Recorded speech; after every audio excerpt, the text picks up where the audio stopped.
Saudações a todos. Meu nome é Josivan e eu estarei apresentando para vocês a influência de variáveis ambientais na dinâmica de biomassa de cianobactéria em reservatório no semiárido.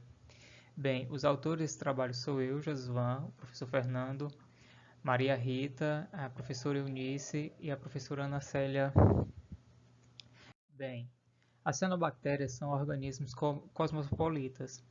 Eles estão presentes em todas as partes do planeta, com ocorrência tanto em ambientes aquáticos quanto terrestres. Nos últimos tempos, se tornou comum florações desses indivíduos em ambientes aquáticos. Tal fato se dá em virtude da poluição dos corpos d'água, que favorece o desenvolvimento do processo de eutrofização e devido ao aumento das temperaturas do planeta, provocada pelo aquecimento global. Nos reservatórios das regiões semiáridas, esses organismos encontram condições favoráveis ao seu desenvolvimento, visto que a maioria dos reservatórios dessas regiões encontram-se eutrofizados em sua maior parte do tempo. E uma das principais características dessas regiões são as elevadas temperaturas.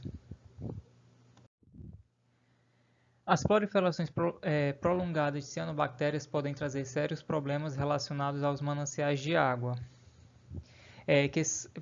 Visto que esses organismos têm um potencial de produzir cianotoxina, de modo que pode vir a se tornar uma ameaça às outras comunidades aquáticas e também à saúde humana. Desse modo, conhecer os fatores ambientais que influenciam a dinâmica da cianobactéria são fundamentais para evitar florações excessivas desses organismos. Com isso, objetivou-se avaliar a partir de análise multivariada quais variáveis de qualidade da água são responsáveis pela dinâmica de cianobactérias em reservatório no semiárido.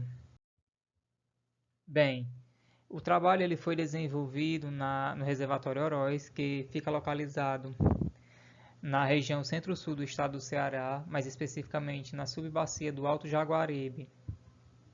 As coletas elas foram realizadas em 7 pontos distribuídos no reservatório Oroz, sendo que 6 desses pontos encontram-se nos principais tributários e um ponto encontra-se perto do vertedouro, que no caso seria o ponto P7. Foram realizadas 10 campanhas entre abril de 2008 a fevereiro de 2010. Foram determinados os atributos transparência, determinada em loco, e em laboratório foi determinada turbidez, coaparente, condutividade elétrica, fósforo total, ortofosfato solúvel, NTK, amônio e nitrato. A quantificação das cianobactérias foi realizada a partir da câmara de Sedgwick-Rafter pelo método de Utemol. A partir da obtenção dos dados físico-químicos e biológicos, foi realizada a análise de componente principal. Essa análise ela tem como objetivo determinar a relação entre os atributos limnológicos com a biomassa de cianobactéria. Para a realização da análise de componente, foi utilizado o software SAS Studio Acadêmico. Bem, e com isso foi obtido o seguinte resultado. Observou-se que as 3 primeiras componentes detinham cerca de 88% da explicação da variância total, da variância acumulada. Na primeira componente, que é responsável por cerca de 51,41% da explicação da variância, ela era formada principalmente pelo ortofosfato, transparência, turbidez e cor aparente, enquanto a componente 2 é formada apenas pelo nitrato. Ela deteve um total de 27%, em torno de 27% da variância dos dados, e um acumulado de 78%. E a componente 3 ela foi formada pelo fósforo total. Ela deteve um total de cerca de 10% da explicação da variância, com um acumulado de 88%. Quando comparado a componente 1 versus a componente 2, é possível observar que a biomassa aumenta com o fósforo total, com o ortofosfato e com o nitrato. é possível observar que o nitrato não tem tanta influência quanto os nutrientes fosfatados, pois a maioria dos corpos d'água eutrofizados, o fósforo ele é limitante das reações. É possível observar também que a biomassa está no sentido oposto à transparência, indicando que quando um aumenta, a outro diminui, e consequentemente o aumento da biomassa resulta no aumento de turbidez e de cor, que é o que a gente pode observar aqui, aumento de biomassa, aumento de cor e turbidez. Contudo, o que eu observei em outros estudos realizados com esses mesmos dados é que a transparência ela realmente foi um limitante do desenvolvimento de biomassa. Bem, os pontos P1 e P2 ele tem uma maior tendência a se relacionar com a cor e a turbidez.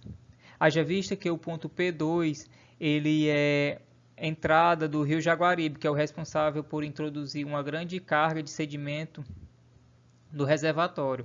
E o ponto P1 ele encontra-se logo ajusante ao ponto P2.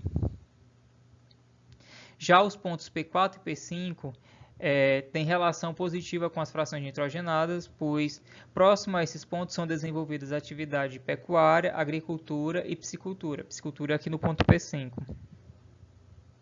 Que corroboram para o aporte dessa fração nitrogenada. Os pontos P6 e P7 apresentaram elevadas transparências e baixa concentração de biomassa, cor, turbidez, fósforo e ortofosfato. Tal fato se dá por esse ponto ser mais próximo à barragem, por haver uma desaceleração e consequente sedimentação do material que entrou no reservatório. Já o ponto P3 apresentou uma boa relação com o fósforo e o nitrato. Com fósforo e o nitrato e a biomassa. Próximo a esse ponto são desenvolvidas atividades agrícola e pecuária. É o ponto que apresentou melhores condições para o desenvolvimento da biomassa. Bem, quando comparados a componente 1 com a componente 2, observou que a biomassa de ciano ela apresentou uma boa relação com a condutividade, a turbidez e o ortofosfato e a cor. E o inverso observou-se com a transparência.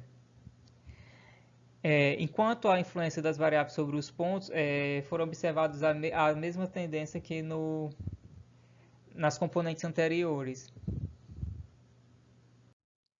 Com isso, pôde-se concluir que o ortofosfato, a transparência, a turbidez e a cor aparente têm forte influência na variância total.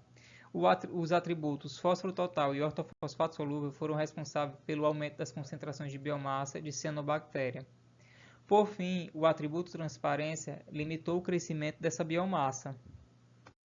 Agradecimentos ao UFC, ao Programa de Pós-Graduação em Engenharia Agrícola, à FUNCAP, ao CNPq e ao Grupo Massa.